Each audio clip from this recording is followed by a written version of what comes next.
नमामि सद्गुरुं शांतम प्रत्यक्षम शिव रूपिणी। हे सद्गुरु, आप शांत है, आप प्रत्यक्ष है, आप शिव स्वरूप है। हम आपको नमस्कार करते हैं। दर्शक मित्रों, मीटिंग विद द माइलस्टोन इस श्रेणी के अंतर्गत आज हम जीवन का जो उद्देश्य है, द पर्पस ऑफ लाइफ, वो क्या है, सुख, शांति, समृद्धि या तो आत्मिक उन्नति, इनके बारे में इसी क्षेत्र के अंदर जिन्होंने अपना जीवन समर्पित किया है, असंख्य साधकों को नई दिशा देने के लिए कटिबद्ध है, ऐसे स्वामी जी, धर्मगुरु और मार्गदर्शक, इनके साथ हम इनके ज्ञान रत्नों को प्राप्त करने का एक सुगम प्रयास करते हैं। नमस्कार स्वामी जी। स्वामी जी, आपका वैसे संन्यास के पहले का इसके बारे में थोड़ा दर्शक मित्रों को परिचय देते हैं, ताकि उनको भी जीवन में किस तरह से आगे जाने के लिए उनको मार्गदर्शन मिले। मित्रों, मैं गांधी जी के स्कूल में भावनगर के पास अभ्यास कर रहा था। जब मैं 10वीं कक्षा में आया तब गांधी, रामकृष्ण, विवेकानंद सबको पढ़ चुका था, लेकिन भीतर एक अशांति थी, भीतर एक उद्विग्नता थी, परेशानी थी। और मेरे संपर्क में जे कृष्णमूर्ति का साहित्य आया। The first and last freedom जो उनकी किताब है, उसका गुजराती अनुवाद है, वो मैंने पढ़ा। और पढ़ते पढ़ते मेरे को ये महसूस हुआ कि मेरी पूरी जिंदगी यांत्रिकता है। मेरी पूजा, मेरा अभ्यास, मेरा चलना, उठना, बैठना, जो भी प्रक्रिया मैं कर रहा था, एक आदतवश था, संस्कृति के हिसाब से था, और जो गांधी जी की स्कूल में पढ़ रहा था उसे हिसाब से था। लेकिन उसमें कोई अवेयरनेस नहीं थी, उसमें कोई जागृति नहीं थी, उसमें कोई होश नहीं थी। जब मैंने जे कृष्णमूर्ति को पढ़ा तो पहली बार मुझे ये लगा कि जिंदगी बिल्कुल व्यर्थ है। बहार આપણું સંપૂર્ણ ધ્યાન છે એ બહાર તરફ દોરવાયેલું છે અને અંદર પરમાત્માનો દરવાજો અંદર છે। તો પહેલી વખત મને એમ થયું કે મારી ભીતર ખોજવાનું છે પરમાત્માને। અને એમણે જે ગાઈડન્સ આપ્યું કૃષ્ણમૂર્તિએ, એ અદ્ભુત રીતે, મનોવૈજ્ઞાનિક રીતે અને લોજિકલી એટલું બધું અદ્ભુત હતું કે મારું જીવન કરીબન 6 મહિનાની અંદર હું બિલકુલ મૌન, શાંત અને એકદમ જાગૃત થવાનો પ્રયાસ કરવા માંડ્યો। તો એ સમય દરમિયાન ગાંધીજીની એક સંસ્થા છે, જે મધર સંસ્થા તરીકે જાણીએ, સણોસરા મનુભાઈ પંચોળી, જે દર્શક તરીકે જાણીતા છે અને જાણીતા લેખક છે, નવલકથાકાર છે, સ્ટોરી રાઇટર્સ છે। એમણે ओशो को अपनी संस्था में बुलाया। ओशो तब आए थे राजकोट, भावनगर आए थे, राष्ट्रीय शाला में उसका प्रवचन था। तो राष्ट्रीय शाला में प्रवचन देकर वो सीधा सणोसरा आ गए थे, और सणोसरा से हमें मैसेज था कि जिसको ओशो को सुनना हो, क्योंकि तभी वो आचार्य रजनीश के नाम से जाने जाते थे। तो तब हम 6 लोग तैयार हुए थे, 2 टीचर थे और 4 स्टूडेंट्स थे, और 6 किलोमीटर चल के जाना था। हम सणोसरा पहुँचे। ओशो को जब पहली बार देखा मैंने, तो ओशो का अखबार में मैं बहुत पढ़ता रहता था, और गांधी जी के विचारों से अगेंस्ट विचार दे रहे थे शुरू में, कि गांधी जी हत्यारा था, गांधी जी जो हिंदू और मुस्लिम से उसमें एक विभाजन के रूप में वो आए और पाकिस्तान और भारत का जो विभाजन किया वो भी गांधी जी के कारण हुआ। तो ऐसी जो बातें थी गांधी जी के बारे में वो ओशो ने बहुत बड़े तेज उजागर की थी। तो मेरे को फिर भी ऐसा नहीं लगा था कि वो गांधी जी के विरुद्ध बोल रहे थे। मुझे लगा कि कहीं ना कहीं ये व्यक्ति स्वतंत्र विचार देना चाहते हैं समाज को। और हम सुनने गए तो मुझे पहली बार ये ख्याल आया कि ओशो ने महत्वाकांक्षा पर प्रवचन दिए और उन्होंने कहा कि गुलाब कभी चमेली नहीं हो सकता और चमेली कभी गुलाब नहीं हो सकती। यदि गुलाब चमेली होने जाएंगे तो गुलाब तो हो ही नहीं सकता, चमेली भी नहीं हो पाएगी। और चमेली यदि गुलाब होने जाएगी तो चमेली भी नहीं हो पाएगी और गुलाब भी नहीं हो पाएगा, क्योंकि वो सबको स्वयं की तरह होना है। हमें इमिटेशन नहीं करना है, न विवेकानंद जैसा होना है, न राम जैसा होना है, न गांधी जैसा होना है। सबको स्वयं की तरह ही जीना है। और वो मैसेज मेरे भीतर इतना गहरा गया कि मेरे को ख्याल आया कि मुझे अपनी खोज ही करना है और मुझे अपना निजानंद खोजना है, मुझे अपनी ढंग से जीना सीखना। तो बाद में तो मैं कृष्णमूर्ति के साथ बहुत सारे प्रयोग किए और धीरे धीरे मैं ओशो को भी पढ़ने लगा। और जूनागढ़ में जब मैं कॉलेज में आया तब मैं ओशो की एक कीर्तन मंडली थी, वो जब आई कीर्तन मंडली और मैं उसके सदस्य को मिला तो मेरे को काफ़ी लॉजिक वाला ब्रेन था मेरा। तो मैं सतत क्वेश्चन से भरा हुआ था। उन लोगों को बहुत सारे क्वेश्चन किए मैंने कि ये जो गुरुडम है, क्योंकि कृष्णमूर्ति गुरुडम के विरुद्ध थे, तो ये गुरुडम है वो कभी भी आपको अपना आत्म साक्षात्कार तरफ नहीं ले जा सकता। तो उन लोगों ने मुझे जो कहा वो ये है कि आप ध्यान करो और ध्यान से आपको ख्याल आएगा कि ये गुरुडम नहीं है, ये एक ऐसे सद्गुरु है जो सबको जगाने के लिए ही आए हैं। तो मैं एक ओशो का ध्यान था, वो रात की सभा में उन लोगों ने करवाया। वो तथाता ध्यान था, मृत्यु पर का ध्यान था, अद्भुत ध्यान था। और मैं इतने तनाव से गुजर रहा था, मैं इतने प्रयास कर रहा था, ध्यान नहीं लग पा रहा था, लेकिन ये ध्यान से मेरा सारा तनाव दूर हो गया और कुछ घटा मेरे भीतर जो मैं शांत हो गया। तो वहाँ से फिर मैं ओशो का साहित्य और ओशो में गहरे उतरने लगा। तो जब आपने ओशो के पास से इनके सानिध्य में संन्यास लिया तो आपका संन्यास का नाम, इसका तात्पर्य और इसके बाद का आपका जीवन, इसके बारे में भी दर्शक मित्रों को थोड़ा हम बताएं।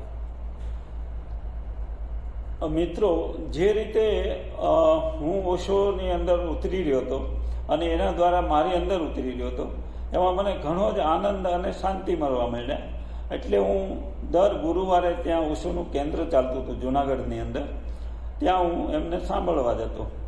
પણ એક ઘટના મને એવી ઘટી કે હું ક્યારેય કોઈ પણ ચમત્કારમાં માનતો નહીં, કારણ કે નેચરલી એકદમ નાસ્તિક પરિસ્થિતિ હતી મારા બ્રેઇનની। આટલી બધી લોજિકલ હતી કે મને કોઈ લોજિક સિવાય કોઈ વસ્તુ હું સ્વીકાર્ય હતી નહીં। એટલે હું જ્યારે ઓશોનો પ્રવચન રાત્રે સાંભળતો હતો, એ લાઓત્સે ઉપર હતું, તાઓ ઉપનિષદ ઉપર। તો હું જેવું આંખ બંધ કરતો ત્યારે ઓશોનો અવાજ મારી નાભીમાંથી આવવાનો શરૂ થયો। એટલે મને બહુ આશ્ચર્ય થયું, કારણ કે મારી પાસે એનું કોઈ સોલ્યુશન નહોતું, આ થઈ શું રહ્યું હતું। જ્યારે હું આંખ ખોલું ત્યારે ઓશોનું પ્રવચન મને સામે જે કેસેટ વાગતી હતી એમાંથી આવતું હતું। ફરી પાછો આંખ બંધ કરું તો ફરી પાછો મારી નાભીમાંથી ઓશોનો અવાજ આવવા માંડ્યો। ત્યારે ત્યાં જે સંચાલિકા હતી મા યોગ મીરા, એમને મેં પૂછ્યું કે આ મને શું થઈ રહ્યું છે, મને કાંઈ સમજાતું નથી। તો ये वक्त माँ योग मीराए कीधु कि मैं कुछ नहीं बता सकती और ओशो का कैंप है आबू में, तो तू वहाँ आ जा और वहाँ तू पूछ लेना जो भी तेरे को पूछना है। तो मुझे अच्छा लगा ये और आबू में जो ओशो का कैंप लगा था, करीबन 800-900 लोग थे कैंप में, और अक्षय उपनिषद पर प्रवचन चल रहे थे। तो मैं सुनने जाने लगा और वहाँ टेंट में रहता था। लेकिन 3-4 दिन मैंने ओशो को नज़दीक से सुना और कुछ ध्यान पद्धतियाँ की, सक्रिय ध्यान, कीर्तन ध्यान, ત્રાટક ध्यान। तो એ વખતે મને એમ થયું કે ઓશોને જોઈને અને ઓશોના જે અદ્ભુત ઓરા હતા એ મને ખ્યાલ આવ્યો કે આ વ્યક્તિમાં પરમાત્માનું અવતરણ થઈ ચૂક્યું છે, હવે મારે રાહ જોવાની જરૂર નથી। ત્યાર પછી ચોથે દિવસે સંન્યાસ હતો, તો સંન્યાસ માટે હું રાજી થયો અંદરથી, ખૂબ રેડ્યો હું કે હું મારા પોતાના વિરુદ્ધ જઈ રહ્યો છું। છતાં પણ જ્યારે મેં સંન્યાસની ઈચ્છા વ્યક્ત કરી ત્યારે લગભગ 100થી 125 મિત્રોએ સંન્યાસ લીધો હતો। એટલે મેં જ્યારે ઓશોની સામે હું ગયો ત્યારે ઓશોએ 2 મેસેજ મને આપ્યા। મારું નામ મને સ્વામી સત્યધર્મ આપ્યું અને એક વાત એમણે કરી કે પ્રસન્ન રહેજે, કારણ કે હું બહુ દુઃખી થઈ ગયો। મારી પોતાની જાતને જાણવા માટે હું એટલો બધો તણાવગ્રસ્ત અને દુઃખી હતો। तो एमने कीधु कि प्रसन्न रहे અને तारा नाम ने याद रखिए, नाम को याद रखना, सत्य धर्म। तो उसी समय के बाद मेरी जिंदगी पूरी पलट गई। जो एकदम ठहरेली अने ऐसा था कि जैसे एक साधु की तरह जी रहा था। मैं बिल्कुल खुल के जीने लगा, नाचने लगा, गाने लगा। और जब मैं कॉलेज में, क्योंकि वहाँ तब क्या था कि ओशो माला देते थे और माला बाहर रखनी थी, और गेरुए कपड़े और मरून कपड़े पहनते थे सन्यासी, तो मरून कपड़ा पहनना था और वो 24 घंटे पहनना है। मैं जब आया, हॉस्टल में आया, सब स्टूडेंट जो मेरे मित्र वर्ग था उनको बहुत आश्चर्य लगा कि ये पागल हो गया। और मैं जब कॉलेज गया तो कॉलेज में तो सबको लगा कि इसको हो क्या गया है। वो मतलब एक सन्यास की धारणा थी ना हमारी कि समाज में सन्यास कैसे ऐसे हो सकता है। लेकिन मैं जब ध्यान करने लगा, धीरे धीरे मेरे भीतर के जो भी प्रश्न थे वो सॉल्व होने लगे और मैं शांत होने लगा और मुझे लगा कि कुछ मेरे भीतर घटित हो रहा है। तो इसी तरह मैं ओशो के साथ डूबता गया और बहुत सारे परिवर्तन जिंदगी के आए। जो पुराना मेरा व्यक्तित्व था, पुराना जो मेरा माइंडसेट था, वो पूरा डिसॉल्व हो गया और पूरी जिंदगी जैसे एक सेलिब्रेशन हो, एक मस्ती हो, आनंद हो और ध्यानमय जीवन होने लगा और प्रेममय जीवन होने लगा। तब से आज तक मैं आगे बढ़ता गया और ध्यान में बहुत गहराई मेरे को मिलती गई और ओशो के बहुत सारी बातें नज़दीक से जानने को मिली। मैं ओशो से मिलना हुआ, बहुत बार मिलना हुआ और जब भी मिलना हुआ तब इतनी गहरी अनुभूतियाँ शुरू हो गई भीतर। तो मुझे लगा कि सद्गुरु जो है वो मार्गदर्शक है, राहदर्शक है और आपके मन को विसर्जन करने में आपको बहुत सहयोगी है। तब से मैं गहरा चलता गया और एक परिस्थिति ऐसी आई कि मुझे पूना से बुलाया गया कि आप आओ, यहाँ कैंप और शिविर लेने की आप ट्रेनिंग ले लो और फिर आप पूरे भारत में शिविर ध्यान सिखाने के लिए जा सकते हो। वो भी प्रयोग बहुत अद्भुत रहा मेरा। बहुत सारी चीज़ें थी जो मेरे भीतर बंधी हुई थी। तो वहाँ जो ये शिविर ट्रेनिंग कैंप किया मैंने, उससे मैं काफ़ी खुल गया और तब से अभी तक सैकड़ों शिविर मैंने पूरे इंडिया में लिया है। और मैं जिस रास्ते से आगे बढ़ा हूँ और मैं जिस अनुभूतियों से आगे बढ़ा हूँ और मैं जिस ध्यान विधियों के साथ आगे बढ़ा हूँ, वो उस ध्यान की विधियाँ मैं प्रेम पूर्ण सभी मित्रों को शेयर करता हूँ और साथ चलता हूँ सबके। तो खास तौर से अभी जो राजकोट के अंदर ओशो वाटिका वागुदर, जो राजकोट से तकरीबन 18-20 किलोमीटर दूर, यहाँ पर ये जो शिविर, वैसे पूरा आश्रम का माहौल यहाँ पर बना हुआ है। इसके अंदर आपका मार्गदर्शन चक्र के बारे में मिल रहा है। तो एक्चुअल में जो साधना के अंदर जाने का प्रयास कर रहा है मगर उनको पूरा उसकी पता नहीं है कि आगे क्या है, तो इसके लिए थोड़ा चक्रास के बारे में भी थोड़ा मार्गदर्शन दीजिए। योग मार्ग में चक्रों की बहुत गहराई से बात की गई है। 7 जो चक्र है मूलाधार से लेकर सहस्त्राधार तक, तो वो 7 चक्रों पर बहुत गहराई से योग शास्त्र ने काम किया है। और बहुत सारे संतों ने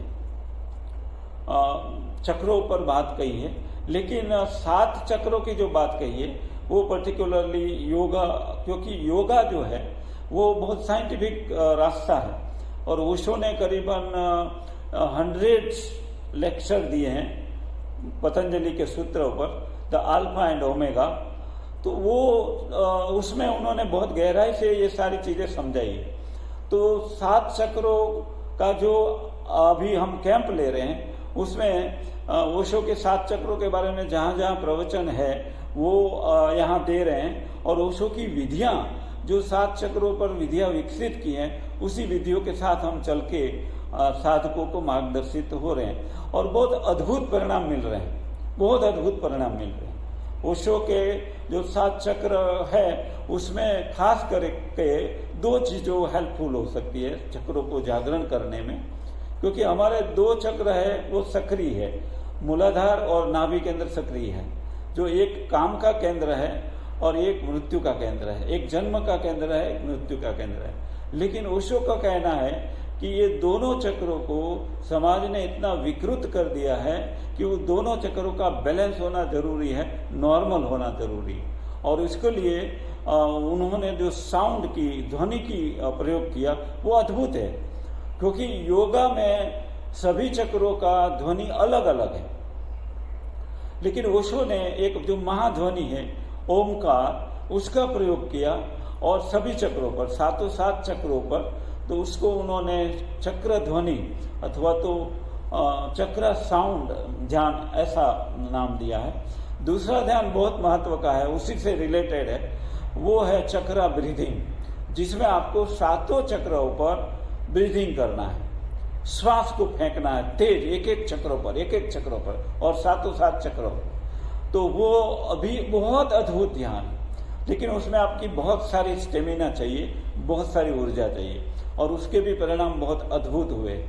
दूसरा एक ध्यान है जो चक्र डांस मेडिटेशन, जो आज हमने करवाया मित्रों के साथ, लेकिन उसके बहुत अद्भुत रिजल्ट मिले हैं। उसमें मूलाधार, हारा केंद्र, हृदय केंद्र, आज्ञा चक्र और सहस्त्रार, इस 5 केंद्र को लेकर 5 केंद्रों पर जो नृत्य का संगीत डेवलप हुआ है उस पर काम किया और बहुत अद्भुत परिणाम मिलता है और मिला है। तो ये चक्र जो है वो रास्ते में आता है, कोई भी साधक है खुद के ध्यान के भीतर उतरता है तो उसको जरूर चक्रों का अनुभूति शुरू होना शुरू हो जाता है। कुछ लोग हैं जो एकदम गहरे ध्यान में सीधा सहस्त्राधार पर चले जाते हैं, उसको पसार तो होना ही पड़ता है, लेकिन वहां गाड़ी रुकती नहीं है। और जो धीरे से चलता है और संभल के चलता है वो 7 चक्र पर थोड़ा ठहराव आता है और 7 चक्र की अनुभूति अलग अलग है। जो मित्र को चक्रों के बारे में गहराई से जानना हो, वो ओशो ने एक बहुत अद्भुत किताब दी है, वो है जिन खोजा तिन पाइया। उसमें उन्होंने ये बहुत सारी गहरी बातें चक्रों के बारे में कही है। अंग्रेजी प्रवचनों में भी बहुत सारे जगह पे उन्होंने ये चक्रों की बात कही है। तो संतों पर जब बोले हैं तब भी, उपनिषदों पर बोले हैं तब भी उन्होंने चक्रों के बारे में कहीं ना कहीं समझाया है। तो हम ओमकार ध्यान भी करते हैं, नादब्रह्म ध्यान भी करते हैं, वो सब हमिंग पर है और नाभि पर काम करता है।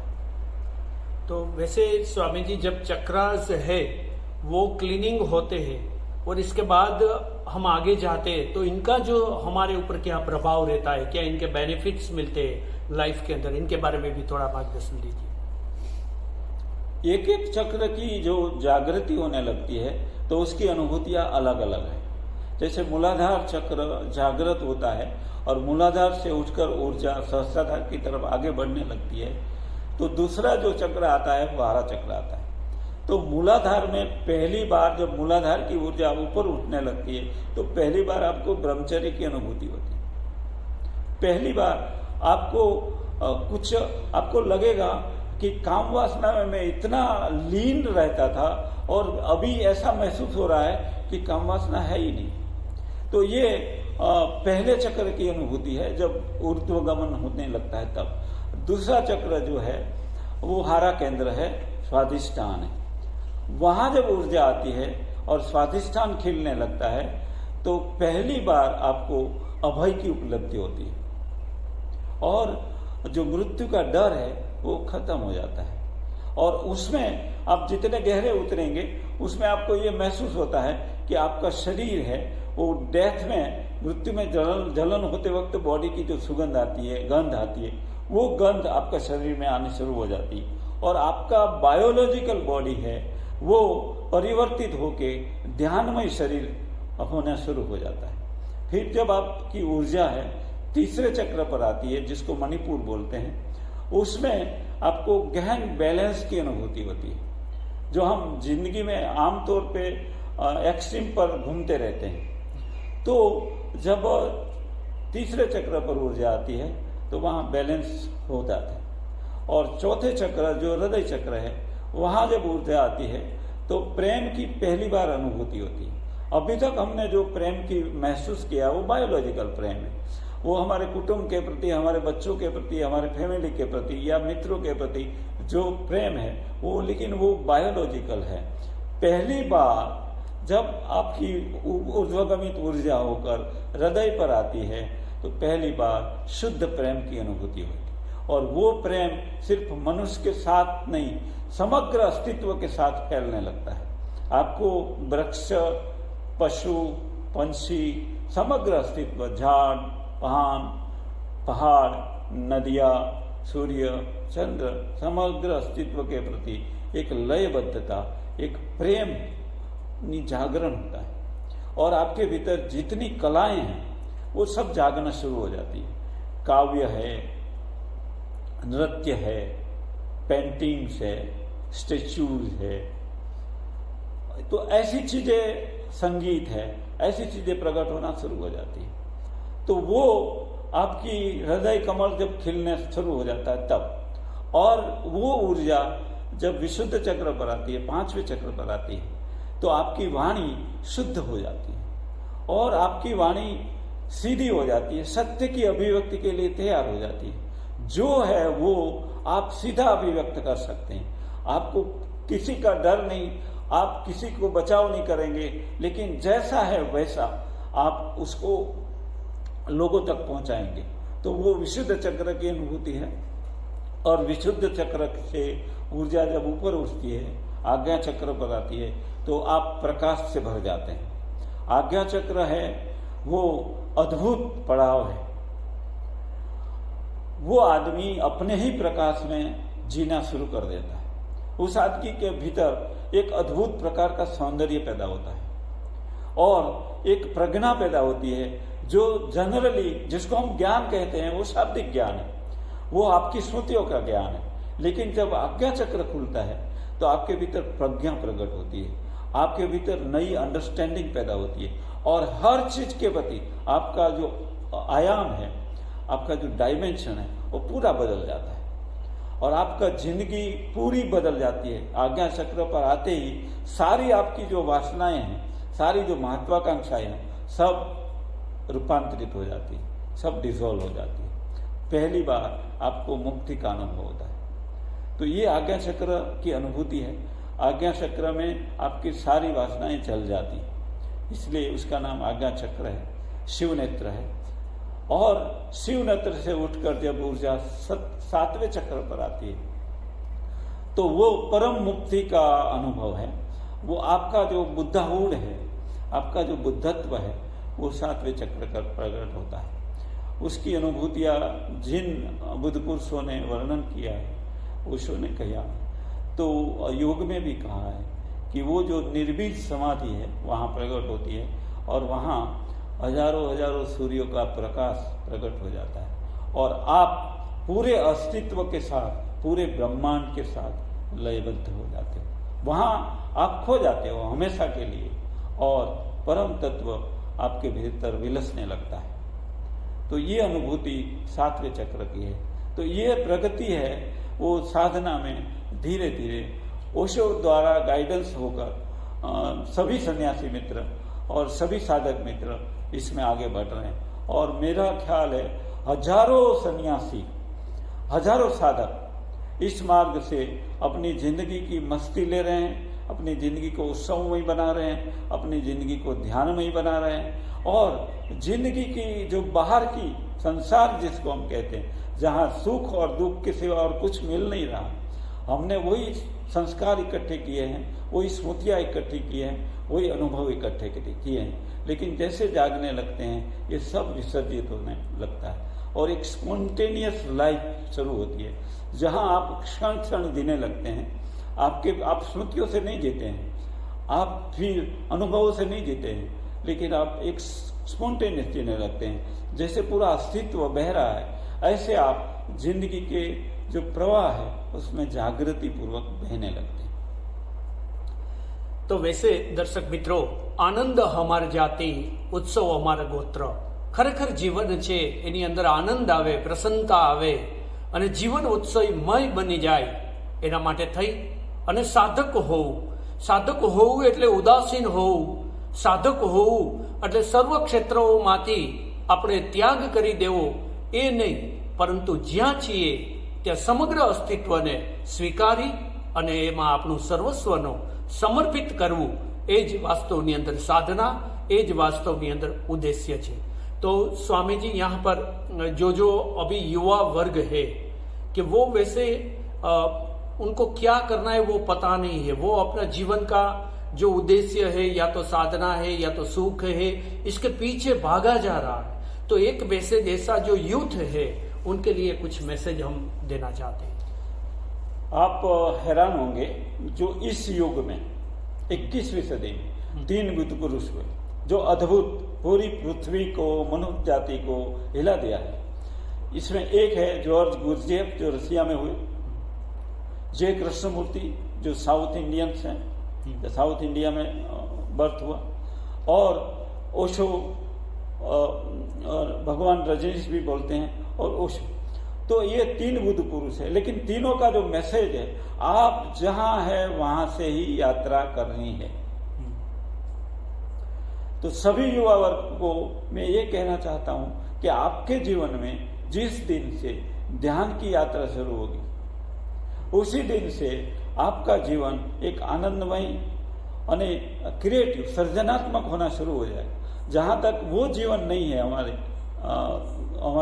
लाइफस्टाइल में, वहां तक हम अधूरे हैं, चिंताग्रस्त हैं और बाहर भागते रहते हैं। तो मोस्टली युवा वर्ग है वो महत्वाकांक्षी है, पैसे कमाने की दौड़ में, सत्ता कमाने की दौड़ में और काम वासना को पाने की दौड़ में वो भागते रहते हैं, लेकिन वहां आखिर में जाके वो निराश हो जाते हैं, क्योंकि सब कुछ हो जाने के बाद भी कुछ भीतर खुलता नहीं है। भीतर एकदम निराशा, एकदम हताशा और दुख की भाव प्रकट होने लगता है। तो आप देखेंगे कि युवा वर्ग जो है वो धीरे धीरे जब 40, 45, 50 के आसपास आता है तो काफी प्रकार के तनाव से घिरा हो जाता है। तो ओशो का कहना यह है कि यदि जहां आपके पास पूरी ऊर्जा है, वो पूरी ऊर्जा के साथ आप यदि ध्यान में चले गए और ध्यान को प्रकट कर लिया, बाद में आप संसार में उतरेंगे तो संसार आपको स्पर्श नहीं कर पाएगा।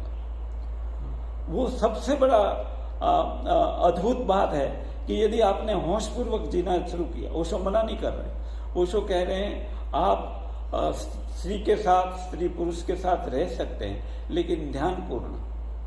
इसलिए उन्होंने तंत्र मार्ग की बात की कि आप अपने काम वासना को सिर्फ बच्चे पैदा करने के लिए नहीं, वो तंत्र की जो साधना है, ध्यान की जो साधना है, उसमें उतरो और वहां से भी आपको एक गहरे प्रेम की अनुभूति, शुद्ध प्रेम की अनुभूति आना शुरू हो जाएगी। और धीरे धीरे जिस क्षण आप काम वासना में परिपक्व हो जाओगे, उस क्षण मैच्योर हो जाओगे, उस क्षण काम वासना धीरे धीरे शांत होने लगेगी और आपका जीवन प्रेममय और ध्यानमय होना शुरू हो जाएगा। और 40-45 तक आते आते आपका जीवन एक आनंदमय, उत्सवमय और मस्ती से भर जाएगा। वही जीवन धीरे धीरे जब वृद्धावस्था में आप जाएंगे और मृत्यु में जाएंगे तो वही जीवन आपको सहयोगी होगा और मृत्यु भी आपको आनंदमय, मस्तीमय और जीवन की एक गहन अनुभूति से भर देगा। तो जन्म भी सुधर जाएगा, मृत्यु भी सुधर जाएगी। और मेरा ख्याल है मनुष्य जीवन का यही उद्देश्य है कि हम आए हैं तो पूरे जीवन को भरपूर जीकर और उसको आनंदमय, उत्सवमय बना के फिर हम मृत्यु में प्रवेश करें ताकि हम परमात्मा में विलीन हो सके और मृत्यु भी हमारा आनंदपूर्ण होगा, उत्साहपूर्ण होगा। आपने देखा होगा कि ओशो के सन्यासी, जब किसी भी सन्यासी का मृत्यु होता है, जो इस जीवन को छोड़कर जा रहे हैं, उसको हम सेलिब्रेट करते हैं। इवन हम स्मशान घाट तक उसको कीर्तन और मस्ती, नाचते नाचते ले जाते हैं और वहीं उसी को साक्षी भाव से उसको डिजोल्व करवा लेते हैं। तो ये जो है भाव, ये अद्भुत है और एक नई जीवन शैली है। और आप सबको मैं निमंत्रण देता हूँ कि ओशो को पढ़िए और इस नई जीवन शैली को जीवन में आने दीजिए। तो खास करके वैसे ओशो ने कहीं पर कहा था कि people said me I spoke millions of words but actually I spoke only 2 words. They are only, the first is the love and the second is the meditation. वैसे ओशो इस पृथ्वी के ऊपर जितना बोले हैं, जितना उन्होंने वाचा है, पढ़ा है, जितना उन्होंने लोगों को मार्गदर्शन दिया है, उनके अंदर इसके हिडन जो मैसेज है वो ओनली 2 words के अंदर आ जाता है और वो है प्रेम और इसके साथ ध्यान।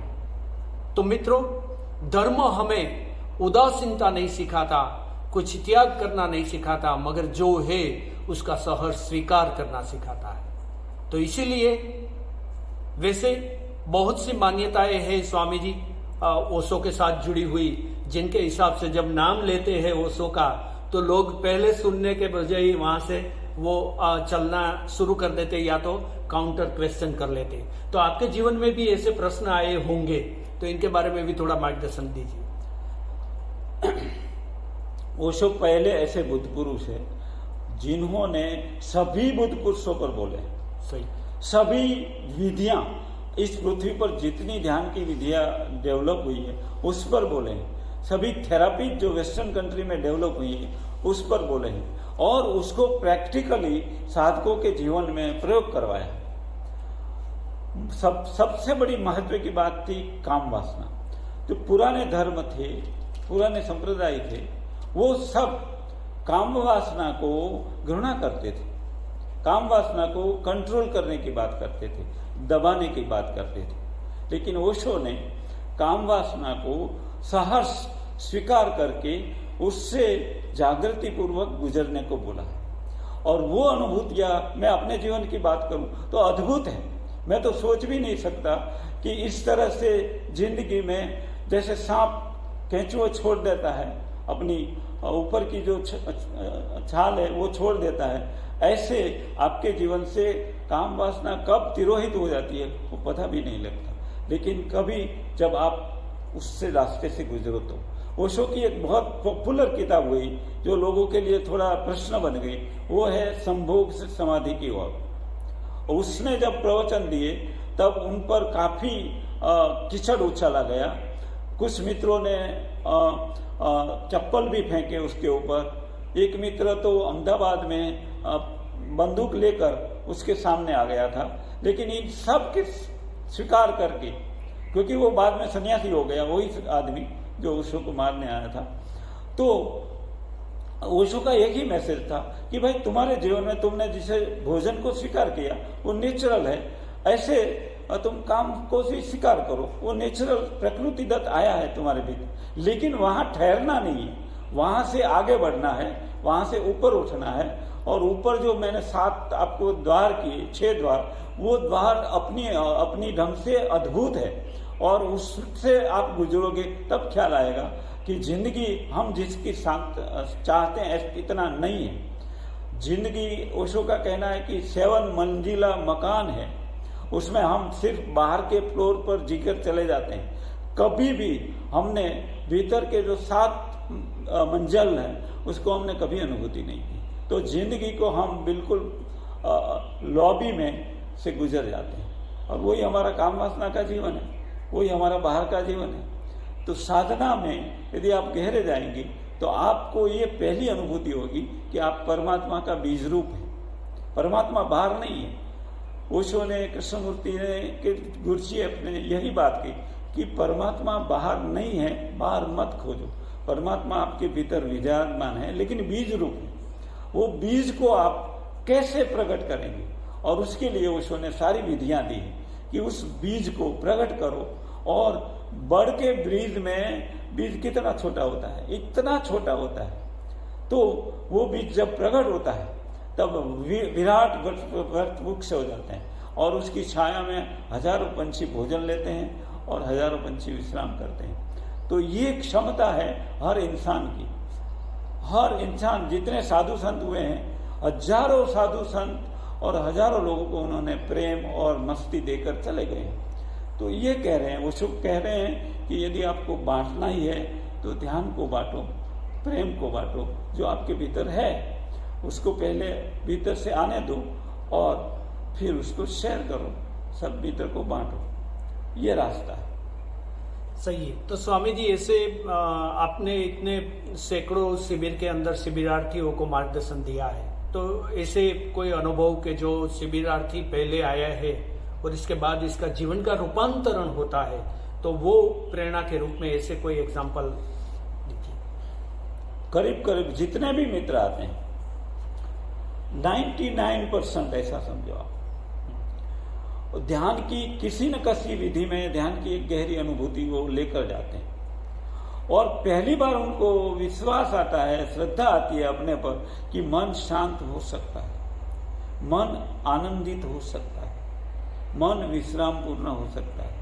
तो शरीर के जितने भी तनाव है, मन के जितने भी तनाव है, मन की जितनी भी ग्रंथियां है, वो धीरे धीरे शिविर के कारण उसमें पिघलना शुरू हो जाती है और आदमी बदलना शुरू हो जाता है।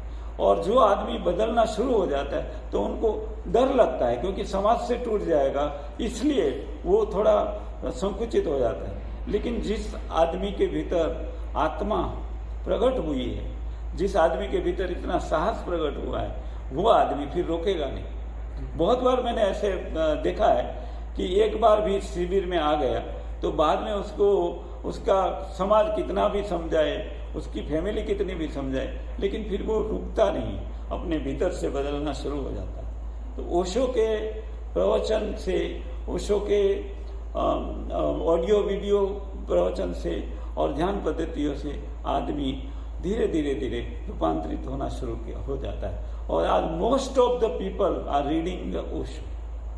साधु सन्यासी, कथाकार, सब लोग, राजकारणी, सब लोग ओशो का सहारा ले रहे हैं। ओशो को वो बोलते नहीं है।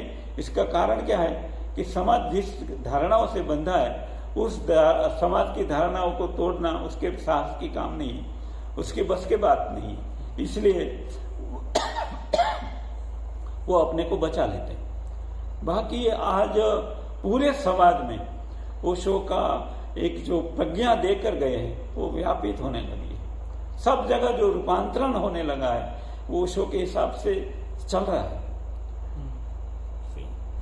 तो स्वामी जी, यहाँ पर इस शिविर के अंदर राजकोट में ओशो वाटिका में अब सुबह जो ध्यान कराते हैं, डायनेमिक ध्यान, सक्रिय ध्यान, तो ये तीनों जो ध्यान की विधियां यहाँ पर कराते हैं, इनके बारे में भी दर्शक मित्रों को थोड़ा मार्गदर्शन दीजिए। इस मॉडर्न युग के लिए ओशो का ये सबसे बड़ा दान है, सबसे बड़ा योगदान है।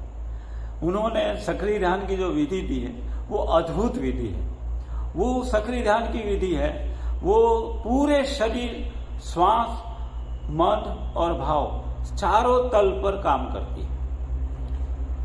पहले चरण में ब्रीदिंग करना है, श्वास को तीव्रता से बाहर फेंकना है, और इतनी तीव्रता से बाहर फेंकना है 10 मिनट तक कि आपका पूरा बॉडी ऑक्सीडाइज हो जाएगा। और जब पूरा बॉडी ऑक्सीडाइज हो जाएगा तो आपके भीतर इतनी ऊर्जा प्रकट होने लगेगी, इतनी मस्ती प्रकट होने लगेगी, और आप दूसरे चरण में प्रवेश करेंगे।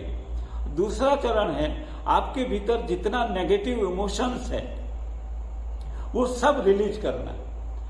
जितनी ग्रंथियां हैं, काम की, क्रोध की, गुस्सा की, भय की, जितनी भी गुस्सा है, चित्कार, चिल्लाना, गालियां देना, भड़ास निकालना, जो भी है, रोना, हंसना, जो भी छिपाया हुआ है, क्योंकि बचपन से लेकर आज तक जो फैमिली लाइफ है या सोशल लाइफ है उसमें आपको ट्रेन किया जाता है, मॉरल आदमी बनाया जाता है जिससे सोसाइटी में आप फिट हो सको। लेकिन उस मॉरल होने में आपने अपनी बहुत सारी नेचुरल जो इंस्टिक्ट है, नेचुरल जो इच्छाएं हैं उसको बांध रखा है, उसको दबा रखा है। ओशो कहते हैं 10 मिनट तक आप इन सारी चीजों को हवा में फेंक दो। किसी के प्रति फेंकते हैं तो चेन रिएक्शन पैदा होता है, लेकिन जब आप हवा में फेंक देते हैं तो आप हल्के हो जाते हैं, आपकी भाव शुद्धि होना शुरू हो जाती है।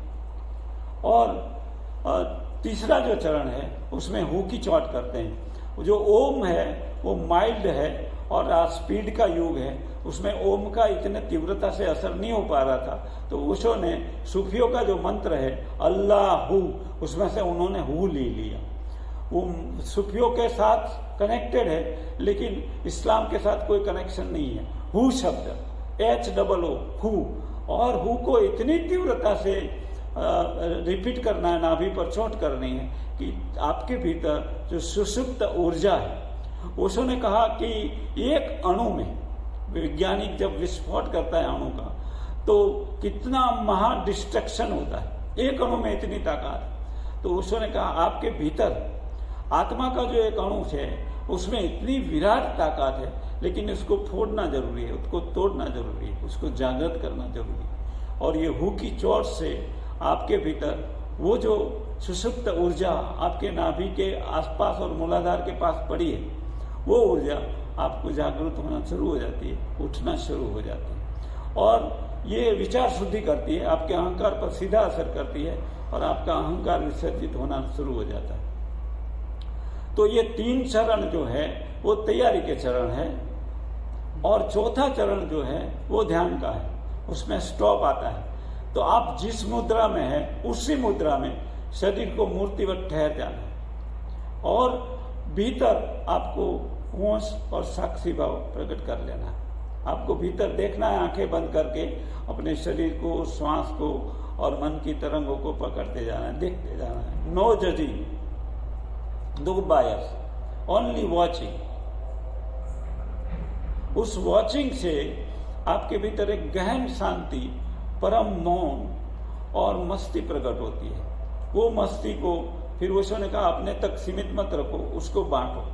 तो अंतिम जो चरण है 15 मिनट का, उसमें सभी मित्र सबको धन्यवाद देते हैं, पूरी प्रकृति को धन्यवाद देते हैं, अपनी फैमिली को धन्यवाद देते हैं, अपने मित्रों को धन्यवाद देते हैं, और ये भाव करते हैं कि मुझे जो मस्ती और आनंद मिला वो सब मेरे मित्रों को, मेरे कुटुंबियों को, मेरे जो भी मेरे संबंध में आ रहे हैं उन सबको मिले, पूरी प्रकृति में फैल जाए, ऐसी भावदशा है। तो ये 5 चरण है सक्रिय ध्यान के। तो ये सक्रिय ध्यान बहुत महत्व का है। अभी तो मनोवैज्ञानिक भी जो लोग डिप्रेशन से गुजर रहे हैं उनको सक्रिय ध्यान का सुझाव देते हैं, क्योंकि डिप्रेशन में मोस्टली क्या हो रहा है कि कोई ना कोई ऐसी बाधा बन गई है वो जो एक्सप्रेस नहीं कर पाते हैं। बचपन से लेकर अभी तक उनको कोई ऐसी सतत परेशानी आ रही है कि जो अभिव्यक्त नहीं कर पा रहे हैं, इसलिए वो डिप्रेशन में सरक जाते हैं।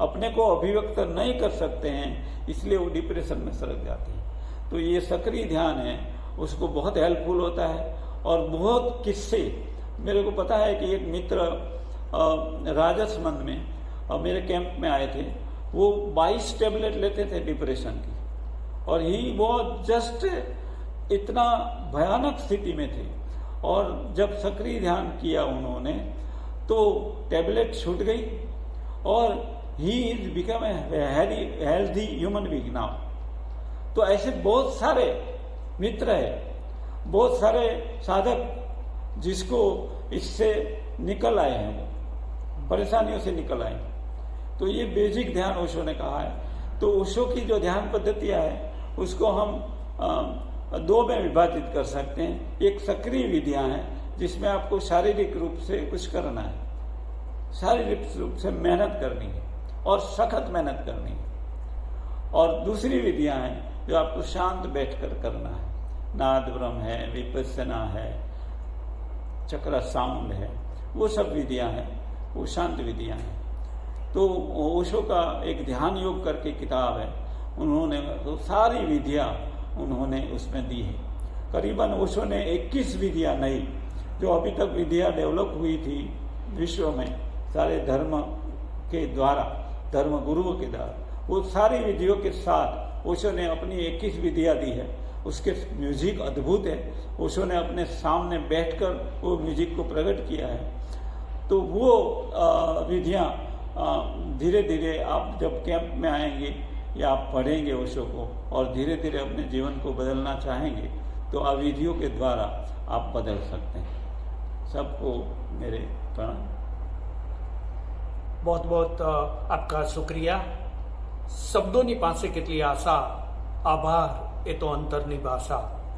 અવિરત જ્ઞાન મળતું રહે તેવી લાગણી સાથે વંદન, નમસ્કાર। प्रणाम सबको।